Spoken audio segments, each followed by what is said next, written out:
समय दिया गया कि गाजियाबाद और नोएडा में आप बसों को उपलब्ध करा दें, तो उनके द्वारा ये जवाब मिला कि राजस्थान के बॉर्डर पर हमारी बसें हैं।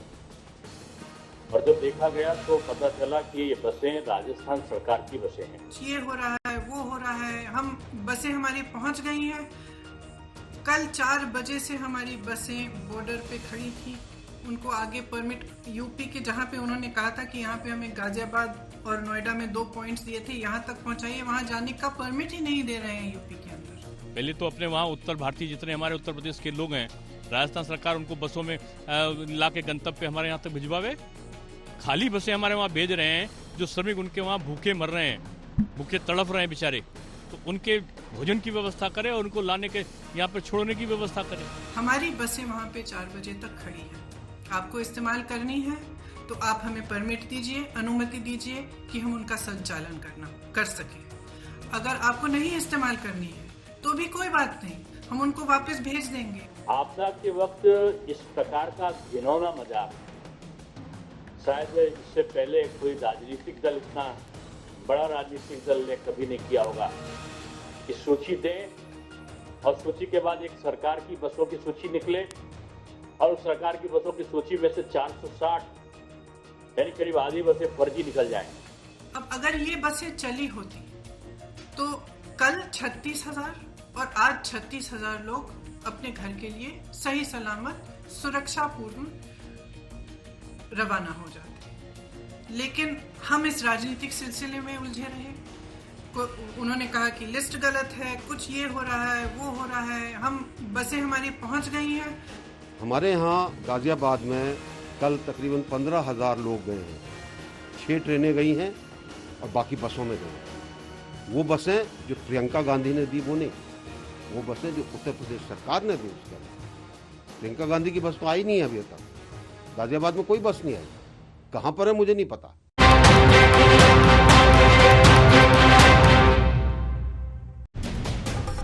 नमस्कार, आप देख रहे हैं हल्ला बोल। आपके साथ मैं हूं अंजना ओम कश्यप। मजदूर बिखर रहे हैं और तथाकथित हमदर्द आपस में ही लड़ रहे हैं। इस पर चर्चा होगी, रिपोर्ट भी आपको दिखाएंगे, लेकिन बड़ी खबर के साथ हम शुरुआत कर रहे हैं। जो बसें अभी तक फंसी हुई थी उत्तर प्रदेश राजस्थान बॉर्डर पर, बीते दिन से ही खड़ी थी, वो बसें अब लौटने लगी हैं। इजाजत नहीं मिलने की वजह से यूपी बॉर्डर से कांग्रेस की तरफ से, जो प्रियंका वाड्रा की तरफ से बसें भेजी जा रही थी, वो बसें अब लौटने लगी हैं क्योंकि उत्तर प्रदेश के अंदर उन्हें इजाजत नहीं मिली। उत्तर प्रदेश राजस्थान बॉर्डर पर बीते दिन से ही ये बसें खड़ी थी और अब बसों के लौटने की शुरुआत हुई थी। कुछ ही देर पहले प्रियंका वाड्रा ने प्रेस कॉन्फ्रेंस करके कहा था कि अगर आपको इन बसों की आप मदद लेना चाहते हैं तो इसका इस्तेमाल कीजिए, वरना हमें बता दीजिए, ये बसें वहां से लौट जाएंगी। लेकिन इस सियासी जोड़ तोड़ के बीच अब ये बसें लौटने लगी। जयपुर आगरा हाईवे पर राजस्थान यूपी बॉर्डर से महज 400 मीटर की दूरी पर हम हैं इस समय, और यहाँ पर एक एक करके जो बसें खड़ी हुई थी वो वापस लौट रही हैं। आप देख सकते हैं किस तरह से खाली बस लौट रही है, एक के बाद एक कई बसें यहाँ से वापस जा चुकी हैं। पूरी जो कवायद थी उसके तहत लगभग 450 बसें यूपी राजस्थान बॉर्डर से करीब 300 मीटर की दूरी पर कांग्रेस की कवायद के चलते खड़ी की गई थी। तो देवांकुर की आप रिपोर्ट देख रहे थे, वहीं पर मौजूद हैं। ये खाली बसें अब लौटने लगी हैं। पिछले 4 दिनों से बसों पर खूब सियासत हुई। बात मजदूरों की मदद से शुरू हुई थी, लेकिन ऐसी राजनीति हुई कि मजदूरों का दर्द और उनकी बेबसी के बारे में किसी ने अब सोचा ही नहीं। कांग्रेस ने पहले बसों की लिस्ट भेजी, फिर बसें भेजी। यूपी सरकार ने बसों की फिटनेस पर सवाल खड़े किए, कहा कि कुछ बसें हैं लेकिन जो नंबर भेजे गए हैं उसमें ऑटो है, ट्रैक्टर है। अब ये बसें लौट गई हैं। ये रिपोर्ट देखिए, फिर चर्चा की शुरुआत करेंगे। हमारे साथ आज इस कार्यक्रम में 2 उप मुख्यमंत्री जुड़ेंगे। उत्तर प्रदेश के उप मुख्यमंत्री दिनेश शर्मा खुद होंगे आज तक पर लाइव, और सचिन पायलट हमारे साथ उप मुख्यमंत्री राजस्थान के जुड़ेंगे। लेकिन इससे पहले कि दिनेश जी से चर्चा हो, ये रिपोर्ट जल्दी से आपको दिखा देते हैं।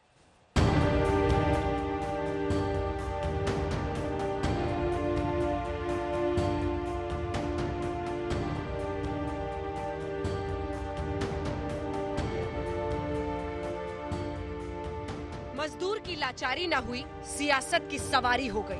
बेबसी के इस भंवर के बीच मीलों पैदल चल रहे हैं मजदूर, और इनके कंधे पर चढ़कर भाग रही है तू तू मैं की राजनीति, जो अब इनकी त्रासदी से कोसों आगे निकल चुकी है। अब अगर ये बसें चली होती तो कल 36,000 और आज 36,000 लोग अपने घर के लिए सही सलामत सुरक्षापूर्ण रवाना हो जाते। लेकिन हम इस राजनीतिक सिलसिले में उलझे रहे। उन्होंने कहा कि लिस्ट गलत है, कुछ ये हो रहा है, वो हो रहा है, बसें हमारी पहुंच गई हैं। हमारे यहाँ गाजियाबाद में कल तकरीबन 15,000 लोग गए हैं। 6 ट्रेनें गई हैं और बाकी बसों में गए। वो बसें जो प्रियंका गांधी ने दी वो नहीं, वो बसें जो उत्तर प्रदेश सरकार ने दी उसके अंदर। प्रियंका गांधी की बस तो आई नहीं है अभी तक। गाजियाबाद में कोई बस नहीं आई। कहाँ पर है मुझे नहीं पता। ये कहानी तो प्रियंका जी को पता होगी। प्रियंका वाड्रा ने उत्तर प्रदेश के प्रवासी मजदूरों के लिए 1000 बसें देने की पेशकश की। बसों में अभी तक मजदूर तो नहीं चढ़ पाए। राजनीति ने हर सीट पर कब्जा कर लिया। बीजेपी ने आरोप लगाया कि कांग्रेस ने यूपी सरकार को 1000 बसों की जो लिस्ट सौंपी थी, पुलिस ने उनमें से 492 बसों के कागजात चेक किए। इनमें से 31 तो ऑटो निकले, 59 स्कूल बसें निकली, 1 ट्रक का नंबर निकला, 1 प्राइवेट कार का। 59 बसों का फिटनेस सर्टिफिकेट नहीं था और 70 गाड़ियों का कोई भी डेटा मौजूद ही नहीं था। देर शाम उत्तर प्रदेश पुलिस ने प्रियंका के निजी सचिव संदीप सिंह के खिलाफ सरकार को गलत जानकारी देने के आरोप में एफआईआर दर्ज कर ली। कानून अपना काम करता है, जहाँ पे होता है कानून के अनुसार कार्रवाइयाँ होती हैं। इसमें सरकार का कोई हाथ नहीं है। इधर घमासान जारी है। कितनी बसें पहुंची, कितनी फर्जी निकली, कितनी राजनीति की वजह से एक दिन से उत्तर प्रदेश राजस्थान सीमा पर खड़ी हैं, इस पर विवाद बना हुआ है। इधर गाजियाबाद प्रशासन का कहना है कि अभी तक एक भी बस नहीं आई है। 500 बसों की जानकारी थी। 3-3 शिफ्ट में परिवहन विभाग के कर्मचारियों को तैनात किया गया था, लेकिन कोई बस नहीं आई तो हटा लिया। रात तक हम लोग काफी इंतजार करते रहे, तब तक तो बसें नहीं आई थी। इवन हमारे कर्मचारी अभी 10 बजे तक वहीं बैठे थे, तब भी बताया गया कि अभी एक भी बस वहां से नहीं आई। आज लगातार तीसरे दिन राजनीति की बस बेबस मजदूरों की मुश्किलों पर बिना ब्रेक भागती रही। लोगों की मदद करने के लिए खाद्य सामग्री दे रही है, बसों का इंतजाम करा रही है, तो उसका तो स्वतः स्वागत करना चाहिए हर सरकार को। लेकिन बॉर्डर पर परमिशन ना देना, कमियां निकालना, नेताओं को अरेस्ट कर लेना, दमन की राजनीति अपनाना, ये कहाँ तक उचित है? निश्चित तौर से जो कुछ दिख रहा है उसमें बसों को खड़ा करके फोटो खिंचवाने की मंशा जरूर साफ दिखाई पड़ रही है। जो प्रवासी श्रमिक हैं उनको उनके घरों तक पहुंचाने या उनके घरों तक पहुंचाने में मदद करने की मंशा नहीं दिखाई पड़ रही। सड़क पर पैदल चलते मजदूरों और बसों की इस सियासत ने राजनीति में जाने किसे फायदा पहुंचाया, लेकिन कांग्रेस को पार्टी के अंदर ही बगावत के सुर झेलने पड़े। कांग्रेस पार्टी की एमएलए अदिति सिंह ने अपनी ही पार्टी पर तीखा प्रहार कर दिया। वहाँ की बसेस को आप यहाँ ला रहे हैं ऐसे, तो आई थिंक ये भी कहीं ना कहीं सत्ता का दुरुपयोग है। क्या राजस्थान के सारे श्रमिक पूरी तरीके से अच्छे से खुशहाली से घर पहुँच गए? नहीं, वहाँ भी लोग, वहाँ भी मजदूर अपने मतलब सड़कों पे हैं, उनके भी पैर जल रहे हैं इस तापमान में, वो लोग भी घर जाने का प्रयास कर रहे हैं। तो क्या ये सही है? सियासी शहमात के इस खेल के बीच देखिए यूपी राजस्थान बॉर्डर पर खड़ी इन बसों को और फिर पैदल चलते इन मजदूरों को। आप समझ जाएंगे इस विवाद में मानवता की नो एंट्री है। इधर इन बसों को यहाँ खड़े 28 से ज्यादा घंटे हो चुके हैं और इनको चलाने वाले ड्राइवर कंडक्टर खाना ना मिलने की शिकायत कर रहे हैं। तक तो कुछ भी नहीं आया। कल शाम को 12 बजे ही आया था, उसके बाद अभी तक 12 बज चुके, 12 घंटे हो गए, अभी तक कुछ इंतजाम नहीं। कल रात में आपका मतलब है 12 बजे? हाँ, कल शाम को रात को 12 बजे आया और अब दिन के 12 बज चुके हैं, अभी तक कोई इंतजाम नहीं हुआ है। सुबह के चाय का, कुछ पानी का, किसी चीज का इंतजाम नहीं? किसी चाय पानी का कोई इंतजाम नहीं है अभी तक। संकट काल ही क्यों ना हो, मानवता के सामने सबसे बड़ी चुनौती ही क्यों ना हो, इस देश में बस एक बात की गारंटी है और वो है एक ऐसी पॉलिटिक्स जिसकी पैकेजिंग होती है जन उद्धार के नाम पर, लेकिन असलियत की जमीन पर उतरते ही वो सिर्फ पॉलिटिक्स की खाली खड़ी बस बन जाती है। और आइए सीधे लिए चलते हैं आपको दिनेश शर्मा जी हमारे साथ उप मुख्यमंत्री उत्तर प्रदेश के जुड़ रहे हैं। दिनेश शर्मा जी, हमने तस्वीरें दिखाई कुछ देर पहले कि मजदूर अभी भी पैदल वहां से चल रहे हैं, बसें खड़ी हैं और अब तो बसें लौटने भी लगी हैं। क्यों ऐसी परिस्थिति पैदा हुई दिनेश जी? देखिए, पूरे देश में जिस तरीके से इस कोरोना संक्रमण में लॉकडाउन हुआ है और लॉकडाउन के बाद लोग अपने वहाँ रहे। कुछ प्रदेश ऐसे थे जिन्होंने जो प्रवासी श्रमिक थे उनकी चिंता नहीं करी। उनको जो भोजन देना चाहिए था, उनको जो तनख्वाह देनी चाहिए थे, जो उनको राशन के किट्स देने चाहिए थे, वो उनको नहीं दिया गया। जो उनका इलाज होना चाहिए था, जो बीमार होते हैं उस पर उतना ध्यान नहीं दिया। इससे घबरा कर कई जगहों पर और कई जगह अपने घरों की याद आई। तो उसके नाते भी मतलब दोनों तरीके से दोनों प्रकार हो सकते हैं। उन लोग ने पलायन किया उस प्रदेश से और वो अपने वतन को, जो वतन बोलते हैं वो इस चीज़ को, कि अपने घर को वो वापस आने के लिए मजबूर हुए। अब प्रश्न वहाँ पर यही आ रहा है कि एक तरफ तो महाराष्ट्र में लाखों लोग सड़क पे हैं, पंजाब में तड़फ रहे लोग, राजस्थान में गली कूचों में। आज मैं भी एक आपके चैनल के पहले ही आपके चैनल पे भी था और दूसरे और चैनल पे भी देख रहा था कि राजस्थान पे पैदल चलने वाले लोग ये कह रहे थे कि उनको खाना नहीं दिया गया, उनको पहुंचाने के लिए नहीं, अब वो पैदल चले या साइकिल से, यही उनकी मजबूरी है। ये सारी स्थितियों के बावजूद कुछ लोग जो हैं वो सीधे ये कहें कि हम बस लेकर आए हैं। बस लेकर आप आए हैं, पहले आपने सूची के लिए कहा गया तो आपने कहा कि लखनऊ में हम बस नहीं दे पाएंगे। उसके बाद कहा गया कि हम गाजियाबाद और नोएडा में बस दे पाएंगे। जब गाजियाबाद नोएडा के लिए पूछा गया तो कहा कि हमारे तो राजस्थान बॉर्डर पे बसें खड़ी हैं। जब बसों की सूची मांगी गई तो उन बसों में से 460 वाहन ऐसे पाए गए जिनके जो फर्जी थे। 297 बसें तो कबाड़ की थी, सड़क पर चलने लायक ही नहीं थी, फिटनेस का प्रमाण पत्र तक उनके पास में नहीं था। क्या हम असुरक्षित ले जाते कर्मचारियों को, असुरक्षित ले जाते अपने जो हमारे श्रमिक हैं उनको? कुछ बसें ऐसी थी जो 3 व्हीलर थे, 98 तो 3 व्हीलर और कार के सूची थी। उसके अलावा 68 वाहन ऐसे थे जिनके कागज नहीं थे। बिना कागज के हम कैसे उनको ले जाते? प्रश्न ये है कि कितनी बसें आई, प्रश्न ये नहीं है। प्रश्न ये है कि आपने जो सूची दी उसी में इतना बड़ा फ्रॉड था। आप कहते हो कि 8 साढ़े 8 बसें 100 बसें हमारी आई। अगर 8 साढ़े 800 बसें आपकी हम मान भी लें तो शुरू में ही 460 से ऊपर बसें, 492 के आसपास बसें आपकी ऐसी निकल रही जो एक तरीके की लीगल नहीं है, जो चलने के योग्य नहीं है। हाँ। अब ऐसी बसों को लेके क्या हम असुरक्षित यात्रा करेंगे क्या अपने कर्मचारियों की? अभी आपके चैनल की मैं रिपोर्ट देख रहा था, रिपोर्ट में बस के ड्राइवर तक को खाना नहीं मिला है, चाय पानी नहीं मिली है, उनका किसी प्रकार कोई चिंता नहीं हुई है जो बसों को लेकर आए। इससे क्या आप उम्मीद करते हो कि जो कर्मचारियों का हम लोग जो बसों पे ले जाते हैं उनको हम खाना देते हैं, उनको किट देते हैं, उनकी उपचार के लिए उनका मेडिकल परीक्षण कराते हैं, जरूरी होता है तो उनको दवा देते हैं, तब उनको लेकर जाते हैं। ये सारा प्रोसेस अपनाना पड़ता था। लेकिन ये कांग्रेस के जो बसें लाने का काम किया है, कांग्रेस ने अपनी बसें नहीं लाई, वो राजस्थान सरकार की बसें लाए। क्या वो जो अपने ड्राइवर को खाना पानी नहीं दे सकते तो क्या वो बसों में जो श्रमिक को ले जाते हैं उनको खाना भोजन पानी देते? क्या उनकी वो चिंता करते? क्या तमाम ऐसे प्रश्न हैं कि असुरक्षित यात्रा को हम किसी भी कीमत पर स्वीकृति नहीं दे सकते थे। लेकिन इसलिए ये एक पॉलिटिकल स्टंट के रूप में देखने में सामने आया। आप इसको पॉलिटिकल स्टंट कह रहे हैं, लेकिन मेरा सवाल इस स्टंट से आगे का है। वो सवाल ये है कि आप कह रहे हैं बसों पर इनकी देखरेख नहीं की जा सकती, तो जो पैदल चल रहे हैं सड़कों पर उनकी भी देखरेख कोई नहीं कर रहा है। प्रियंका वाड्रा खुद ही सामने आई और उन्होंने कहा कि कई ऐसा हो सकता है कि बसें ना हो, कुछ बसें हैं 500-600।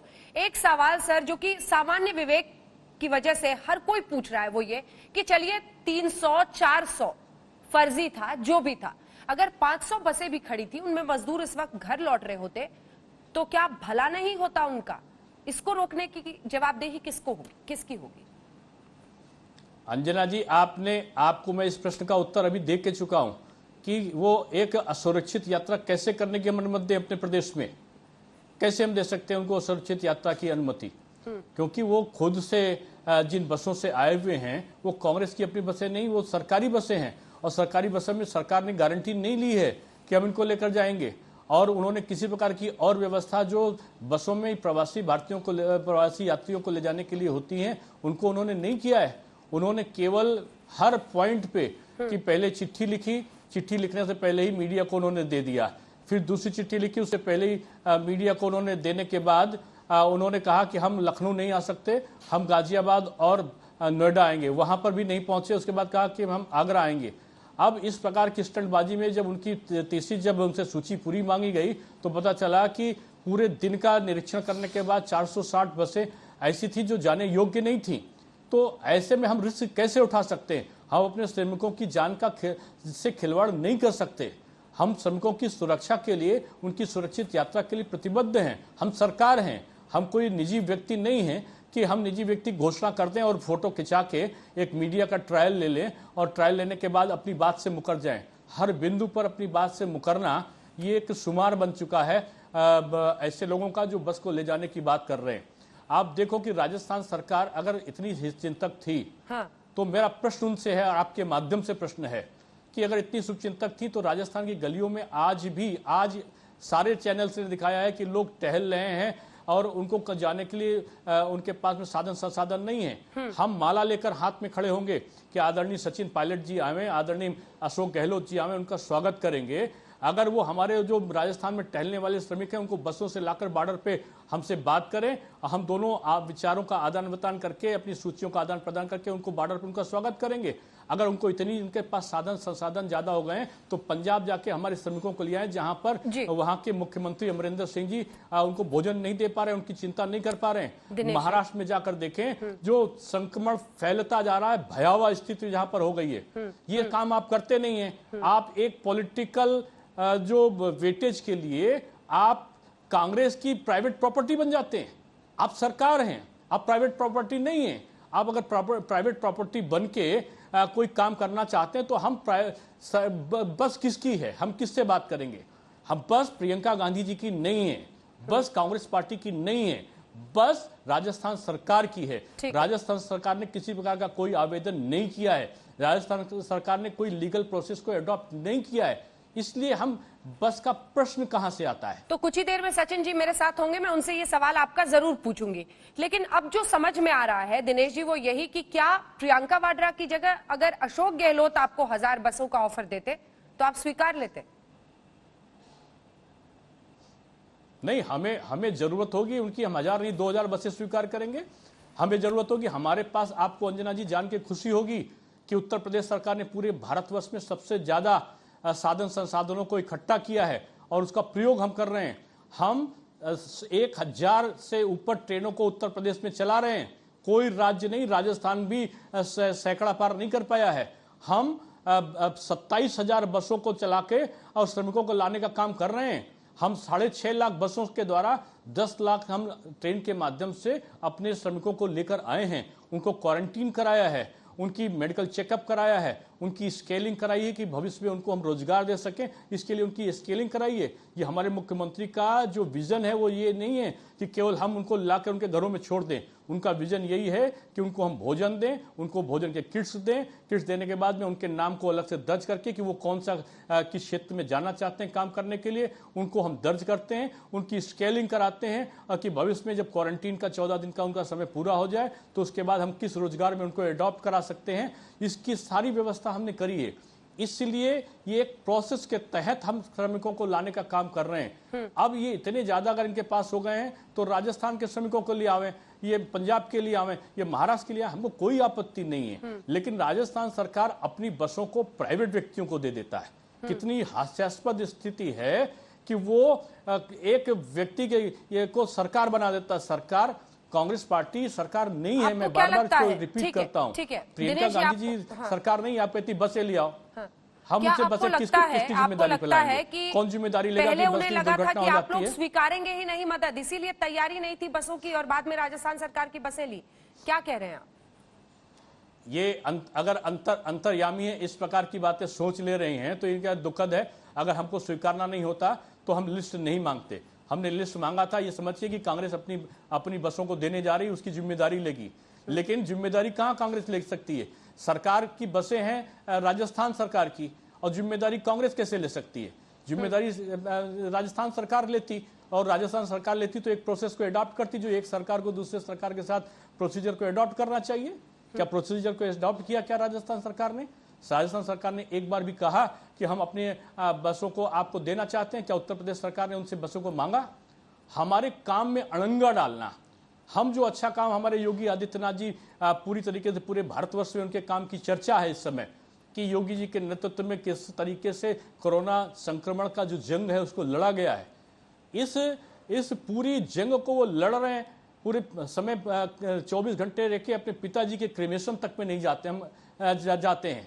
वो कोरोना की जंग लड़ें, इसके लिए अपने उत्तर प्रदेश वासियों के लिए वो अपने समय को देते हैं। अपने पिताजी के वहां पर ना जाके वो पूरा समय यहाँ पे दे रहे हैं। उसके बाद उसमें डिस्टर्ब करने के लिए कि उत्तर प्रदेश सरकार अच्छा काम कहाँ कर रही है, इस प्रकार का पॉलिटिकल स्टंट केवल मीडिया की जो हाइट है उसको क्रिएट करने के लिए इस प्रकार का कृत्य उचित नहीं है और संक्रमण काल है। इससे विपक्ष को बचना चाहिए, विपक्ष को सरकारी काम में बाधा नहीं डालना चाहिए। और फर्जी सूचियों को देना ये जघन्य अपराध है, घोर अपराध है, क्रूर मजाक है ये श्रमिकों के साथ में। अब तो उनके निजी सचिव पर एफआईआर भी दर्ज हो गई है दिनेश जी। मजाक है ये। अब तो उनके निजी सचिव पर एफआईआर भी दर्ज हो गई है। नहीं, देखिए एफआईआर क्या हुआ, कानूनी कार्रवाई क्या, देखिए कानून अपना काम करता है, उसमें मुझे कोई टिप्पणी नहीं करनी है। जहां पे कानून का उल्लंघन होगा कानून अपना काम करेगा। जो भी अगर कोई फर्जी काम करेगा तो राजस्थान सरकार क्या उसके खिलाफ कार्रवाई नहीं करेगी? करेगी। ठीक है, एक आखिरी सवाल अगर कोई गलत काम करेगा, कोई भी हो, कोई भी सरकार हो, चाहे उत्तर प्रदेश की हो चाहे राजस्थान की हो, करेगी। ठीक है, एक आखिरी सवाल सर आपसे। योगी जी की आपने भूमिका की बात की, योगी जी से ही प्रियंका वाड्रा ने बात की और उसके बाद से फिर इन बसों की पेशकश उन्होंने स्वीकारी, उसके बाद से पूरा मामला आगे बढ़ा। प्रियंका वाड्रा क्या जानबूझकर ऐसी परिस्थिति अपने राजनीतिक फायदे के लिए कर रही थी? मैंने यही कहा है कि उन्होंने ऐसा गलती की है कि योगी जी ने सहज भाव में एक साधु सन्यासी संत स्वभाव से उन्होंने हर चीज को लेकर स्वीकार किया, लेकिन स्वीकार करने के बाद कांग्रेस ने फर्जी तरीके की सूची दे दी और रास्ता जहां पे बसें मिलेंगी उसकी गलत जानकारी दी। तीसरी काम उन्होंने किया कि अपनी बसें ना देकर उन्होंने राजस्थान सरकार की बसें दे दी। राजस्थान सरकार उनकी प्रॉपर्टी नहीं है जिसको बनाकर उन्होंने काम किया, उन्होंने राजस्थान सरकार को अपनी प्रॉपर्टी बना के काम करने का काम किया। ये एक हमें आपत्ति है। और प्रियंका जी ने जिस तरीके से किया, ये एक किसी को भी ऐसे समय राजनीतिक लाभ नहीं उठाना चाहिए था, इसकी आपत्ति हमारी है। उन्होंने राजनीतिक लाभ उस समय उठाया जब देश कोरोना की जंग लड़ रहा है, जब उत्तर प्रदेश सबसे अच्छा काम करके जो हमारे वहाँ ठीक होने वाले मरीज हैं उनकी संख्या सबसे ज्यादा निकल रही है, जो हमारे वहाँ जो मृत्यु रेट है वो कम है, जो हमारे वहाँ आने वाले श्रमिक हैं उनको हम क्वारंटीन भी कराते हैं, उनको सब जगह करते हैं। आज उनकी बुराई तो कांग्रेस के विधायकों ने की है, राजस्थान के विधायकों ने भी करी है, कुछ विधायकों ने, और उत्तर प्रदेश के भी कांग्रेस के विधायक ने उनकी बात को कहा है कि आप अपने वहाँ करा नहीं रहे और आप यहाँ पे कर रहे हैं, ये आपका पॉलिटिकल स्टंट है। हम नहीं कह रहे हैं, उनकी पार्टी के विधायक आज ये करने के लिए मजबूर हुए हैं कि आप ऐसा क्यों कर रहे हैं, आपको करने की आवश्यकता ऐसी क्यों पड़ी थी, ये मेरा आपसे कहना है। ठीक, धन्यवाद आपका दिनेश शर्मा जी, हमारे साथ उप मुख्यमंत्री उत्तर प्रदेश के जुड़ते हुए, जिनका ये कहना है कि प्रियंका वाड्रा को ऐसे वक्त पर कम से कम इस तरह का राजनीतिक स्टंट नहीं करना चाहिए, ये उनका आरोप है और इसी तरह से वो मान रहे हैं। अंजना जी आपने मेरी एक बात आप सुनेंगी। एक बात आपने मेरी सारी बातें करी, आपने सचिन जी से मेरा आमना सामना नहीं कराया, कोई बात नहीं, लेकिन इतना जरूर उनसे पूछिएगा कि राजस्थान वो कब से हमारे प्रवासी भारतीयों को लाने का काम कर रहे हैं, कब वो पंजाब और महाराष्ट्र सरकार को कब से वो अपनी सहायता पहुंचाने का काम करेंगे, ये प्रश्न से जरूर पूछिएगा। जरूर पूछूंगी। और सचिन जी हमारे साथ जुड़ रहे हैं, चलिए किसी दिन ऐसा जरूर होगा, चाहता था उनका आमना सामना हो, चलिए किसी दिन ऐसा जरूर होगा, मैं आपकी बात उन तक पहुंचा दूंगी। बहुत धन्यवाद आपका दिनेश शर्मा जी हमारे साथ जुड़ने के लिए और अपनी बात कहने के लिए, सरकार का पक्ष उत्तर प्रदेश सरकार का धन्यवाद। आइए अब आपको सीधे लिए चलते हैं, सचिन पायलट जी हमारे साथ उप मुख्यमंत्री राजस्थान के जुड़ रहे हैं। सचिन जी, आपके परिचय के साथ मुझे ये भी बताना पड़ेगा कि दिनेश शर्मा जी अंत तक यही मुझसे शिकायत करके गए हैं कि आपने मेरा आमना सामना सचिन जी से नहीं कराया। तो चलिए ठीक है, आप अपनी बात कहिए, वो अपनी बात कह रहे हैं और जनता पर छोड़ते हैं वो ये तय करें कि कौन सही कौन गलत। लेकिन इन सब के बीच उनका ये आरोप है कि प्रियंका वाड्रा गांधी ने आखिर ये राजस्थान सरकार की बसें क्यों भेजी, उनके फिटनेस को लेकर उनको शक था और सबसे बड़ी बात उनकी यही थी कि हम सरकार है, बिना गारंटी के कि ये बस सुरक्षित है हम उन पर मजदूरों को नहीं चढ़ा सकते थे। आपका क्या जवाब होगा सचिन जी? मुझे बड़ा अजीब लगता है अंजना जी, आज देश में ऐसा कौन सा नागरिक है जिसका दिल नहीं पसीजता इन लाखों श्रमिकों को, बच्चों को, बुजुर्गों को, महिलाओं को सड़कों पर 500-500 हजार किलोमीटर लोग पैदल जा रहे हैं। मैंने सोचा सत्ताधारी पार्टी के कोई नेता अगर आपके सामने आएंगे तो बताएंगे कि हमने टेस्टिंग इतनी करी है, हमने इतने लोगों को स्वस्थ किया है, व्यवस्था ये की है ट्रेनों बसों की। अगर इस संकट के समय में आज भी हमारे जो सत्ताधारी साथी हैं, आरोप पत्र मैंने बहुत सुना है कि विपक्ष आरोप लगाए सत्ताधारी पार्टी पे, लेकिन सत्ताधारी दल विपक्ष पे आरोप लगा रहा है, मैंने पहली बार सुना है। हमने क्या गलती करी, सुन लीजिए जरा। जब देखा लोग भूखे प्यासे सड़कों पर निकल गए हैं, तो सोनिया गांधी जी ने कहा अगर सरकार टिकट के पैसे नहीं दे पा रही है तो कांग्रेस पार्टी उनकी मदद करने के लिए सामने आएगी। कौन सा अन्याय कर दिया, किसका बुरा हम लोगों ने कर दिया? और अगर पहली बात तो ये सरासर झूठ है कि ये बसें सरकार की हैं, ये निजी बसें हैं जो हम पार्टी के कार्यकर्ताओं ने किराए पर लेकर यूपी भेजने की बात की थी। प्रियंका गांधी जी ने कहा कि हम 1000 बस भेजना चाहते हैं, पहले तो उसको स्वीकार नहीं किया गया, अंत में स्वीकार किया गया तो बोला इन बसों को लखनऊ भेज दीजिए। फिर बॉर्डर पर रोक लिया गया, लोगों को जेल में डाल दिया, अरेस्ट कर लिया, 40 लोगों पे एफआईआर कर दी और ये कहा गया कि वो बसों का सर्टिफिकेट नहीं है, फिटनेस सर्टिफिकेट नहीं है, उनका पोल्यूशन सर्टिफिकेट नहीं है, ड्राइवर कौन है नहीं है। तो मैं जानकारी के लिए बताना चाहता हूँ, दुनिया समझ ले इस बात को कि ये भारत सरकार के नितिन गडकरी जी का ऑर्डर है। फरवरी में ये लिखा गया है कि किसी भी बस या ड्राइवर या किसी को कोई सर्टिफिकेट नहीं चाहिए 30 जून तक। ये ऑर्डर है, भारत सरकार का ऑर्डर है, ये उनकी जानकारी में नहीं है हमारे यूपी के नेताओं के। ये ऑर्डर निकला गया कि हमें कोई सर्टिफिकेट नहीं चाहिए, सब बसों को आप इस्तेमाल कर सकते हैं। आप लोगों की मदद करें नहीं, लोग पीड़ित हैं, भूखे हैं, बेरोजगार हैं, दुखी हैं, तड़प रहे हैं, उनकी मदद के लिए कोई सामने आता है तो उनको आप मना सिर्फ इसलिए कर रहे हैं क्योंकि वो बस कांग्रेस पार्टी भेज रही है। अरे आपको स्वागत करना चाहिए था। और मैं तो कहता हूं अगर वो सहर्ष इस कदम का स्वागत करते तो मुद्दा ही नहीं बनता। आज बसों को रोक रहे हैं, लोगों को लाने के लिए हम पे सवाल उठा रहे हैं। मैं समझता हूं देश आराम से देख रहा है कौन राजनीति कर रहा है। हमारी पार्टी ने कुछ गलत नहीं किया, अच्छी भावना से एक सकारात्मक सोच के साथ लोगों की मदद करने के लिए हमने कहा चलो 1000 बस नहीं है, 990 है, 500, मैं कहता हूँ 10 ही बस हैं। अगर 10 बस में अगर 30 लोग अपने घर पहुंच सकते हैं तो क्यों उनको रोका जा रहा है? क्या कारण बताए जा रहे हैं? बाधाएं खड़ी करना, लोगों को ये अपने घर ना पहुंचने देने का जो एक नकारात्मक कदम उठ रहा है, इसका मैं समझता हूं कोई भी इसको अच्छा नहीं मानेगा। राजनीति छोड़ के सबको साथ ले, कांग्रेस हो, बीजेपी हो, जनता दल हो, जो पार्टी भी हो, लोगों को लगना चाहिए कि संकट के समय में सब लोग साथ मिलकर देश को इससे उभारने की कोशिश कर रहे हैं। और मुझे ऐसा प्रतीत हो रहा है 2 दिन से, आज मुद्दा मीडिया में क्या ये नहीं है कि हम कैसे संक्रमण को रोक रहे हैं, कैसे गांव में हम लोग सैनिटाइज कर रहे हैं, कैसे हम लोग इसका संघर्ष कर रहे हैं। मुद्दा ये बन गया कि बसें क्यों भेज रहे हैं, कैसे उसको रोक रहे हैं, और ये बेवजह बनाया गया है, बेवजह। लेकिन सचिन जी, इसकी जरूरत क्या थी? मुझे इस सवाल में तो दम दिखता है कि अगर उन्हें राजस्थान से श्रमिक है जिनको जाना है यूपी में, तो अभी भी कई बसें होंगी जो ई पास के जरिए, जो दोनों राज्य सरकारों में आपस में समझौता होगा उसके जरिए जा रही होंगी। ये कांग्रेस पार्टी बसें देगी और यूपी में ही देगी, महाराष्ट्र या फिर राजस्थान या छत्तीसगढ़ या पंजाब ऐसे राज्यों में नहीं दो। अगर ये पॉलिटिक्स ड्रिवन नहीं था तो क्या था? सचिन जी, दूसरा सवाल पूछता हूं, अगर कांग्रेस पार्टी ने यूपी के श्रमिकों के लिए बसें लगाई राजस्थान से या जहां से भी लगाई, इसमें चलो हमने 28 प्रदेशों में नहीं किया, पहला हमने यूपी के लिए किया, क्या बुरा किया? किसका नुकसान हुआ? किसी से क्या छीन लिया? हमने तो स्वच्छता से मुफ्त में कहा हम लोगों को ले जाना चाहते हैं, रोका क्यों? सवाल ये बनता है कि रोका क्यों?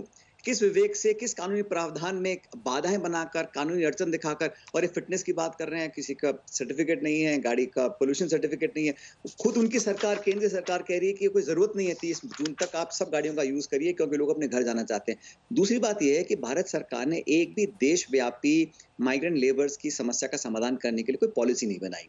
अलग अलग राज्यों को छोड़ दिया, सब सीमाओं को सील कर दिया, ट्रेनें बंद कर दी, बसें बंद कर दी। एक समान नीति बनाते, सबको साथ बिठा के, तो ये हालत नहीं पैदा होते। आज चौथा लॉकडाउन चल रहा है, एक भी ठोस नीतिगत निर्णय केंद्र सरकार का नहीं आया कि हम माइग्रेंट लेबर्स के लिए फला इशू लेकर आ रहे हैं। लेकिन अब कल रात को जाके कहा है कि ट्रेन को बिना परमिशन के जाने दिया जाएगा अलग अलग राज्यों में। ये 1 महीने पहले क्यों नहीं कहा गया? अब क्यों कहा इस बात को? ये बार-बार परिस्थितियां इतनी भयावह हो गई। लेकिन दिनेश जी ने एक और बात कही, उन्होंने कहा कि अगर अशोक गहलोत जी, मतलब आपके मुख्यमंत्री और आप, अगर आप लोग सरकार की तरफ से, राजस्थान सरकार की तरफ से ये प्रपोजल जाए तो इस तरह के आपसी समझौते हो ही रहे हैं, इसमें पार्टी को नहीं घुसना चाहिए। आपको मैं आंकड़े बता दूंगा, हम लोग ट्रेन भेज रहे हैं, हम लोग गाड़ियां भेज रहे हैं, और हमारी सरकार ने डिक्लेयर किया है कि राजस्थान की सड़कों पे कोई पैदल नहीं चलेगा। जिसको जहां जाना है वहां हमारी सरकार को लेकर जाएगी। लेकिन उसके बाद भी अगर कोई भामाशाह है, कोई एनजीओ है, कोई स्वयंसेवी संस्था है या पॉलिटिकल पार्टी हमारी मदद करना चाहती है, उसका सहयोग हम ले रहे हैं। और अगर ये पहली बात तो मैं स्पष्ट दोबारा करना चाहता हूं कि ये बसें सरकार की नहीं है, इस पर सिर्फ लिखा हुआ राजस्थान परिवहन, वो वसुंधरा जी लिखवा गई थी। निजी बसें हैं, प्राइवेटली एंगेज की गई हैं। कांग्रेस पार्टी ने अपनी तरफ से एंगेज करके सरकार की मदद करने के लिए किया है, और सरकार अगर किसी का सहयोग ले रही तो क्या बुरा कर रही है। यूपी सरकार के मुख्यमंत्री जी को बड़ा खुश होना चाहिए था कि मेरे पड़ोसी राज्य के लोग मेरे प्रदेश में आ रहे हैं, उनका मैं स्वागत करता हूं, उनके लिए मैं फला और इंतजाम कर दूंगा। एक तो बड़ापन होना चाहिए, सचिन बड़ा दिल जी, ये होकर काम सारी करना चाहिए। प्राइवेट बसें जो आप कह रहे हैं सरकारी बसें नहीं थी, उनका कहना है राजस्थान रोडवेज की बसें हैं, चलिए हम मान लेते हैं प्राइवेट बसें थी, तो ये सारी बसों का इंतजाम आपने किया, आप लोगों ने किया, राजस्थान सरकार ने किया? कांग्रेस पार्टी ने किया है, सरकार ने इसका कोई पेमेंट नहीं किया। कांग्रेस पार्टी करेगी जो भी इसका पेमेंट करना होगा। बहरहाल इशू ये है कि वो बॉर्डर पर इतने 2 दिन से वहां खड़ी हुई है, किसका नुकसान हो रहा है? जो लोग अपने घर 2 दिन पहले पहुंच सकते थे नहीं पहुंच पा रहे हैं। सिर्फ एक मार्मिक और लड़ लेंगे अलग अलग दल, लेकिन आज इस मौके पर कोई इलेक्शन नहीं है, कोई कैंपेन नहीं है, सिर्फ गरीबों को घर पहुंचाने के लिए अगर हम सहायता का हाथ बढ़ा रहे हैं, हाँ। तो किसका छीन रहे हैं, किसका बुरा कर रहे हैं, किसकी आलोचना कर रहे हैं, मैं समझ में नहीं आ रहा मेरे को। और इतना बड़ा इशू बना क्यों? शायद उनको ये तो राजनीतिक मुझे रूप लगता से ये लग रहा है ना सचिन जी कि नीचा दिखाने के लिए ये प्रयत्न था, सिर्फ पॉलिटिकल स्टंट जो वो बार बार शब्द इस्तेमाल कर रहे हैं पार्टी की तरफ से। लेकिन एक बार मैं एक सेकंड उनको दरकिनार करके भी आप इस पे जवाब दीजिएगा। अगर आप अदिति सिंह की बात देखें, वो तो कांग्रेस पार्टी की विधायक है, वो भी कह रही हैं कि इस तरह से फर्जी लिस्ट क्यों देने की जरूरत थी, आपदा के वक्त ऐसे निम्न स्तर की सियासत करने की क्या जरूरत थी, वो क्यों ऐसा कह रहे हैं? कांग्रेस की विधायक हैं, उन पर पार्टी क्या कार्रवाई करेगी, किस सोच के आधार पर उन्होंने कहा है, वो तो आप उनसे पूछिए, मैं उनके बारे में कुछ कहूंगा नहीं। लेकिन मैं तो सिर्फ आपको एज ए नागरिक बताना चाहता हूं कि कोई भी दल, कोई पॉलिटिकल पार्टी, कोई सरकार, कोई एनजीओ, कोई मीडिया चैनल अगर किसी श्रमिक की मदद करता है तो पुण्य का काम कर रहा है, उसमें कोई चोरी नहीं। और यूपी सरकार कोई इतनी छोटी तो है नहीं कि हमसे नीचा दिखाएंगे, बस कर दीजिए। लेकिन अगर हम कुछ कर रहे हैं तो उसको पॉजिटिव लेना चाहिए था, और यहाँ पुलिस खड़ी कर देना, एफआईआर कर देना, जेल में लोगों को डाल देना, सिर्फ ये दिखाने के लिए गिरेबान में झांकना चाहिए। आत्मीयता से, मानवता के आधार पर ये काम को अगर कोई करना चाहता है तो उसमें रुकावट बनने के बजाय उसमें सहयोग करना चाहिए था। बहुत धन्यवाद आपका। सचिन पायलट जी हमारे साथ उप मुख्यमंत्री राजस्थान के जुड़ रहे थे, जिनका ये कहना है कि ये वक्त था जब मदद लेकर सहायता श्रमिकों तक पहुंचती, और शायद ये मदद उन तक पहुंचती तो बेहतर परिस्थितियां बनती कम से कम मजदूरों को लेकर। पवन खेड़ा जी हमारे साथ कांग्रेस पार्टी की तरफ से जुड़ रहे हैं, घनश्याम तिवारी जी हमारे साथ समाजवादी पार्टी की तरफ से जुड़ रहे हैं, और भारतीय जनता पार्टी की तरफ से शाहनवाज हुसैन साहब हमारे साथ जुड़ गए हैं। शाहनवाज जी आपके साथ शुरू करते हैं। सचिन पायलट जी कह रहे थे कि अरे ये तो मानवता के सामने इतना बड़ा संकट काल है, मदद ले लेते हैं। अब देखिए सर, बेआबरू होकर बसें वहां से लौट रही हैं, किसका भला हुआ? बहुत देर कर दी हजूर आते आते। मानवता की याद तब आई जब उत्तर प्रदेश सरकार 27,000 बस चलाने लगी। जब लॉकडाउन हुआ कोरोना वायरस का, तो मकसद ये था कि लोग घर में रहें, रोड पे न निकले। लेकिन जब लॉकडाउन का दायरा बढ़ गया, संयम टूटने लगा मजदूर का, वो सड़क पर आए। हम सब का भी हृदय विदारक सीन देख के दिल दुखा, हर व्यक्ति का हुआ होगा, अंजना जी आपका भी दिल दुखा होगा। तब तय हुआ कि हम रोड पे नहीं चलने दें, क्योंकि मजदूर नहीं मान रहे हैं, तो माना गया। और उसके बाद हर जनपद में, 75 जनपद है ये उत्तर प्रदेश में, सर ये वाले 200 बसें दी गई, 27,000 बसें चल रही हैं, 1,000 बस लेके पहुंच गया राजनीति करने के लिए। सर माफ कीजिएगा, ऐसे का ये वाला इंट्रोडक्शन तो अब सब लिख रहे हैं, रोज लिख रहे हैं। 2 लाइनें मजदूरों के हक में आप भी बोलते हैं, 2 लाइन मजदूरों के हक में हर कोई बोल रहा है। हम सब की मैं तो उससे आगे बढ़ के सवाल पूछ रही हूँ सर, 500 बसें भी सही थी, बॉर्डर पर खड़ी थी, मजदूरों को बिठाकर उसमें भेज देते तो क्या उनका भला नहीं होता? देखिए, ये सवाल आपने दिनेश शर्मा जी से पूछा, उनका जवाब आपने सुना, हम आपको जवाब दे रहे हैं। सचिन पायलट जी ने भी उसका जवाब दिया कि ये चिट्ठी है, ये नितिन गडकरी जी की है। नितिन गडकरी जी की जो चिट्ठी थी वो इसलिए थी जिसका लाइसेंस है या जिसकी फिटनेस है, उसके साथ उसको अगर एक्सटेंशन नहीं मिला इसके लिए थी। यानी जिसको गाड़ी न चलानी जाती हो, क्या बिना लाइसेंस के, कोई ना कोई तो लाइसेंस होगा, फिटनेस होगी कि नहीं। अगर वो बसों का फिटनेस मांगा, देखिए पहली बार इन्होंने लखनऊ लिखा, योगी जी ने स्वीकार किया। दूसरी बात कहा कि लखनऊ ले आइए, रात भर डीएम इंतजाम करते रहे कि ये बसों को कहाँ खड़ा करना है। इन्होंने कहा हमारी बसें नोएडा गाजियाबाद में है, उन्होंने कहा ठीक है, वो भी स्वीकार कर लिया। फिर कहा कि आप लिस्ट दे दीजिए, लिस्ट में पूरा फर्जीवाड़ा आया। ये तो ऐसा हुआ, बिहार में हमने चारा वाला सुना था कि स्कूटर पर भैंस गई, स्कूटर के नंबर, एम्बुलेंस के नंबर दिए गए। अगर ये जांच न की जाती, क्या ये सरकार की जिम्मेदारी नहीं थी? अब जब ये जांच कर दी गई तब वहां पर चले गए प्रदर्शन करने के लिए। मैं आपसे कह रहा हूं, देश आज तक को देख रहा है, योगी जी 27,000 बसें चला रहे हैं आपस में, यानी जनपद के अंदर। उत्तर प्रदेश बहुत बड़ा प्रदेश है, वहां भेजने के लिए और साथ में बाहर भी भेजने के लिए। लेकिन कांग्रेस पार्टी इतने दिन तक सिर्फ सियासी फायदे नुकसान के लिए गई। ठीक है, मजदूरों के लिए पवन जिन्होंने खेड़ा जी का मदद जवाब किया है, सुनिए। इस देश के पीएम केयर में और भी जगह पूरे देश ने मदद किया है। लेकिन कांग्रेस पार्टी सिर्फ बस लेकर पॉलिटिकल एक्टिविटी के लिए गई।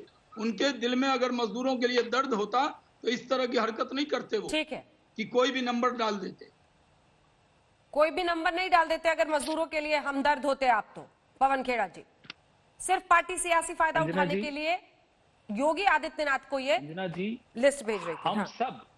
हम सब जो पॉलिटिक्स में हैं, वो शाहनवाज भाई हों, मैं हूं, घनश्याम जी हों, हम जो भी पॉलिटिक्स में हैं, हमारी पॉलिटिक्स सिर्फ और सिर्फ लोगों के हित के लिए ही होनी चाहिए और है।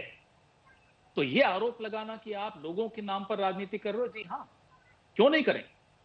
हम लोगों की मदद पहुंचाने के लिए अगर कुछ करना चाह रहे हैं, वो हृदय विदारक दृश्य जो हम सबने देखे हैं, शाहनवाज जी आपके भी आंखों में आंसू जरूर आए होंगे।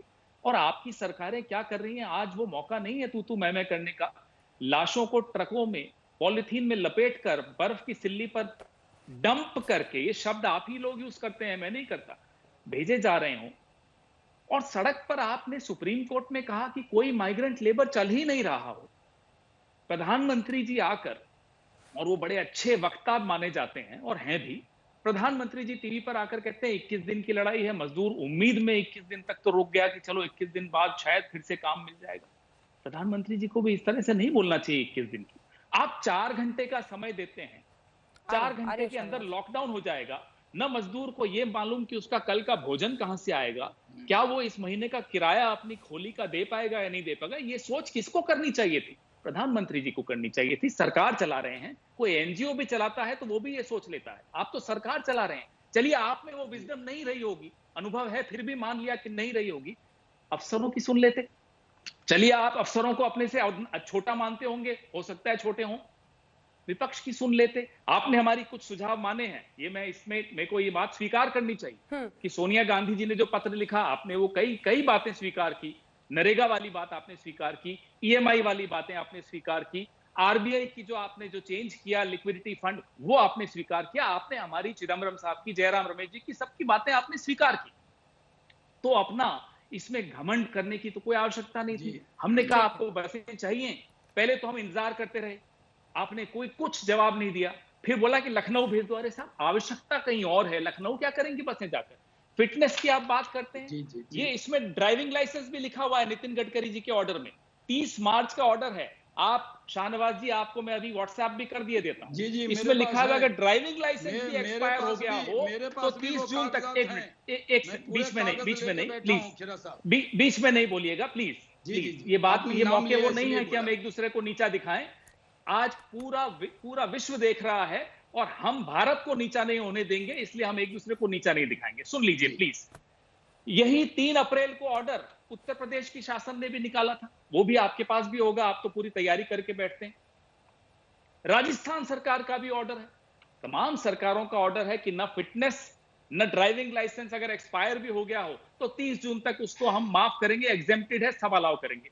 क्या योगी आदित्यनाथ जी को गडकरी जी का ये ऑर्डर नहीं मिला? या आदित्यनाथ जी के जो अवस्थी जी जो अफसर हैं, चीफ सेक्रेटरी हैं, उनका जो ऑर्डर है 3 अप्रैल का, क्या आदित्यनाथ जी ने वो भी नहीं देखा?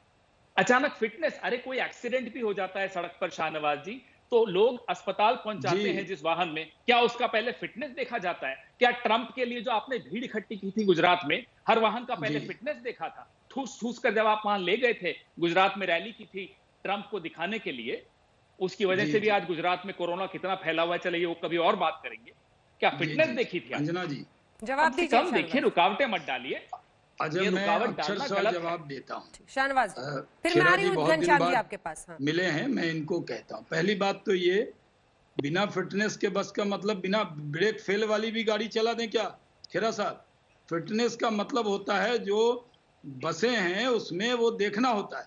आपके स्कूटर को भी अलाउ कर देते, आपका जो एम्बुलेंस का नंबर दिया उसको भी दिया। क्या सरकार एकदम ये ऑर्डर का मतलब था कि अगर गाड़ी में चक्का भी ना हो, टायर भी ना हो तो वो गाड़ी चला देते, या गाड़ी ही ना हो तो कैसे पहुंच गए नंबर फर्जी गाजियाबाद हो से? तो बिना वो भी चक्के के चला पहुंची। देते। बिना पहली ब्रेक बात के मैंने पहुंच आपकी गई बात थी कर, गाड़ियां। मैंने कहा ना बिना बिना ब्रेक तो देखना होता है ना। अगर कल हो के ये बात हो जाती, बिना चक्के के पहुंच गई फिटनेस का ये जरूरत होती है खेरा जी। मैंने आपका जवाब दिया, आप सुन लीजिए, फिर आपको अंजना जी मौका दे देंगे। नहीं, मजाक नहीं है, लोगों आप की क्या जान क्या की रहे बात है। फिटनेस का मजदूर मतलब सड़क पर चल रहे अगर हैं, वो मजाक गाड़ी, कर रहे हैं। आपने तो गाड़ी का नंबर भी नहीं दिया, कहा गाड़ी चला देते, कैसे यकीन करें आपसे ये आप पे? उम्मीद नहीं थी, देश कैसे यकीन करे?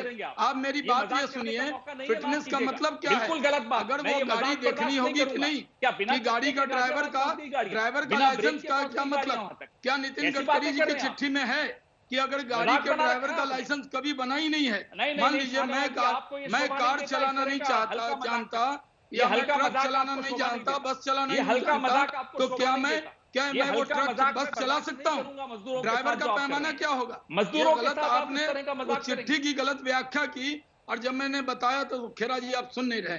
प्लीज आप मेरी बात मैं बिल्कुल सुन रहा हूं। अंजना जी मौका दे देंगे, बाद में अंजना जी मौका दे देंगे। मैं ये मजाक आपने किया कि जो ड्राइवर ना हो, क्या ड्राइवर का लाइसेंस का डेट, ड्राइवर अंजना जी आप मुझे मैं देखिए, आप जब ये बोले थे पवन जी जवाब सुन लीजिए, यही कांग्रेस की आदत है। पवन जी जवाब तो सुन लीजिए, फिर मुझे घनश्याम जी के पास भी जाना पर हाथ रख दिया। एक सेकंड खेरा जी जो है, पवन जी, खेरा जी केस से क्षमा मांगिए आप लोग, पवन जी चिट्ठी दी, फर्जी गाड़ी पवन जी बहुत कम स्कूटर का नंबर दिया, आपने एम्बुलेंस का नंबर दिया, देश से माफी मांगनी चाहिए आप लोगों को। और आइंदा आप भी नहीं बोल पाएंगे पूरे डिबेट में। मैं स्काइप पे हूँ, लेकिन आप भी नहीं बोल पाएंगे खेरा जी। अगर आपने खुद बोल लिया, लंबी लंबी बात कर ली आपने, और जब मैं बोलने लगा तो आपकी दुखती रग पर हाथ रख दिया, आपको पकड़ लिया भरी डिबेट में। ठीक है, एक सेकंड घनश्याम जी बोल रहे हैं। ठीक है, मैं शाहनवाज जी मेरा संरक्षण शाहनवाज जी जब ये बोले थे तो मैं नहीं बोला था, मेरी बात को पूरी करने पवन जी जब आप बोल रहे थे तो सभी ने सुना आपको। पवन जी जब आप बोल रहे थे सबने सुना। शाहनवाज जी वक्त बहुत कम है, आप एक साथ जवाब दीजिएगा। घनश्याम जी से एक रिएक्शन ले लेते हैं, आप एक साथ जवाब दीजिएगा घनश्याम जी से, फिर उनसे बात करने का टाइम नहीं बचेगा। उनसे बात करने का टाइम नहीं, मैं आपसे लूंगी जवाब, एक साथ जवाब लूंगी। घनश्याम जी, उनका कहना है कि हमें मजदूरों की सुरक्षा करनी थी, इसलिए बस की जब तक फिटनेस रिपोर्ट नहीं मिलती हम नहीं चला सकते थे। इनका कहना है कि मानवता इतना बड़े तरीके से आघात हो रही है, बसें खड़ी थी आपने लिया नहीं। अंजना जी नमस्कार। सबसे पहले मैं आपको, पवन जी को, आपके दर्शकों को, शाहनवाज जी को, सभी को अपनी तरफ से नमस्कार करता हूं। मैं काफी दिनों बाद आपकी बहस में आया हूं। हाँ। और बात जो आज देश के सामने है, जो सवाल देश के सामने है, वो ये है कि 8 करोड़ मजदूरों को, उनके परिवारों को इस तरीके से सैकड़ों किलोमीटर भूखे प्यासे चलने के लिए किसने मजबूर किया? वो कौन से तुगलक थे जिन्होंने 4 घंटे में देश को 4 लॉकडाउन में झोंक दिया बिना ये सोचे कि लोगों के जीवन यापन का क्या होगा? वो कौन से तुगलक थे जिसने इस देश में 50,000 बसें हैं उन्हें चलने से रोक दिया? वो कौन से तुगलक थे जिन्होंने इस देश में ट्रेनों को नहीं चलने दिया? तो घनश्याम जी एक काउंटर क्वेश्चन है आपसे, लॉकडाउन लागू करने का सही तरीका क्या होता है? ये दुनिया में संक्रमण में लॉकडाउन लागू करने का सही तरीका क्या है? बिल्कुल सही बात, सही 2 चीजें मैं आपसे कहूंगा। पहली चीज, नमस्ते ट्रम्प के लिए पूरा 1 महीना आप फरवरी लगाते हैं। मैंने आपसे क्या पूछा? पूरे देश करना चाहते हैं। मैंने आपसे क्या पूछा? संक्रमण में लॉकडाउन लागू करने का सही तरीका बता दीजिए। राष्ट्रपति या प्रधानमंत्री प्रेस कॉन्फ्रेंस नहीं कर रहा, सिर्फ हमारे देश का प्रधानमंत्री कुर्सी में मुंह छुपा के बैठा हुआ है, वो प्रेस कॉन्फ्रेंस नहीं करना चाहता। वरना इस देश में कौन सा लोकतांत्रिक देश है जिसका राष्ट्रपति प्रधानमंत्री रोज प्रेस कॉन्फ्रेंस नहीं कर रहा? देश को इस तरीके से मैंने आपसे क्या पूछा? आपने सवाल नहीं सुना घनश्याम जी, तीसरी बार पूछ रही हूँ। संक्रमण काल में जहां पर लोगों की जिंदगी खतरे में है, सिर्फ आपसी मतलब आपको लोगों को दूर रखना एक दूसरे से, लॉकडाउन लागू करने का सही तरीका क्या है? लॉकडाउन लागू करने का सही तरीका यह है कि आप लोगों को पहले समय दीजिए कि इतने समय में इस फेज में हम लॉकडाउन लागू करेंगे। आप रेलें और ट्रेनें चलने दीजिए ताकि गंतव्य स्थान पहुंच सके। आप ये इंश्योर कीजिए कि लोग तो फिर संक्रमण मेरी आवाज, चलिए मेरी आपकी बात हम दर्शकों के विवेक पर छोड़ते हैं। शाहनवाज जी जवाब दीजिए। एक तो स्वागत किया हम लोगों ने, लेकिन बहुत ऐसी भाषा बोली कि कौन तुगलक। ऐसे देश के प्रधानमंत्री के लिए कम से कम सम्मान की भाषा आपको बोलनी चाहिए। दूसरी बात यह है, प्रधानमंत्री जी ने अगर लॉकडाउन न किया होता तो हमारा देश इटली बन जाता, हमारा देश अमेरिका जैसी हालत होती। प्रधानमंत्री का पूरा देश प्रधानमंत्री के साथ है, लेकिन बीच में कुछ घटनाएं हुई जिससे लॉकडाउन बढ़ाना पड़ा। देश भर में सड़कों पर, हाईवे पर मजदूर मजबूर है और इधर तथाकथित हमदर्द आपस में ही लड़ रहे हैं। बस को लेकर 3 दिन से चल रही थी पॉलिटिक्स। इसी पर आप देख रहे थे हल्ला बोल, देखते रहिए आज तक।